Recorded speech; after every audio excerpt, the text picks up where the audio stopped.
నవరాత్రికి మనం అమ్మవారికి ఎన్నో పూజలు, పలహారాలు అన్నీ చేస్తాం.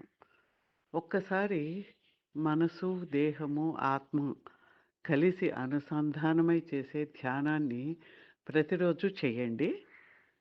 శ్వాస తీసుకొని 3 సార్లు వదులుతూ ఇన్‌హేల్, ఎక్స్‌హేల్ 3 టైమ్స్. తర్వాత మన యొక్క అనాహత చక్రంలో మన ఎనర్జీ బాడీలో ఉండే హార్ట్ సెంటర్ నుంచి సెంటర్ ఆఫ్ ది హార్ట్ నుంచి ఒక వైట్ లైట్ భ్రూమధ్యం వెనకాలగా ఉండే మధ్యలో బ్రెయిన్ మధ్యలో ఉండే పైనియల్ గ్లాండ్‌కి ఆ లైట్ వెళ్ళి, అక్కడి నుంచి బ్రహ్మరంధ్రంలో నుంచి పైకి వెళ్తున్నట్టుగా ధ్యాస చేస్తూ ఓం దుం దుర్గాయై నమః. ఓం దుం దుర్గాయై నమః. ఓం దుం దుర్గాయై నమః.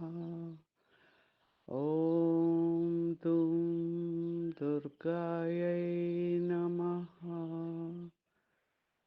మళ్ళీ ఇన్‌హేల్, ఎక్స్‌హేల్ చేసుకొని ఆ అనాహత చక్రం, ఆ హార్ట్ సెంటర్ అడుగు భాగం నుంచి మళ్ళీ పైనియల్ గ్లాండ్ నుంచి బ్రహ్మరంధ్రంలోంచి ఒక కాంతి బయటకు వెళ్తూ ఉన్నట్టుగా, వెదజల్లుతున్నట్టుగా మళ్ళీ చేస్తాము.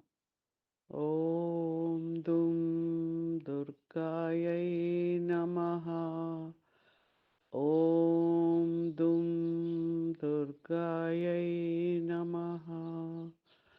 ఓం దుం దుర్గాయై నమః. ఓం దుం దుర్గాయై నమః. ఓం దుం దుర్గాయై నమః. ఈ విధంగా ధ్యానం చేయడం ద్వారా అద్భుతమైన శక్తిని మీరు మీ శరీరంలో, పంచకోశాల్లో, చక్రాస్‌లో అది ప్రవేశించి మొత్తం మీరు ప్యూరిఫై అవ్వడం అనేది జరుగుతుంది.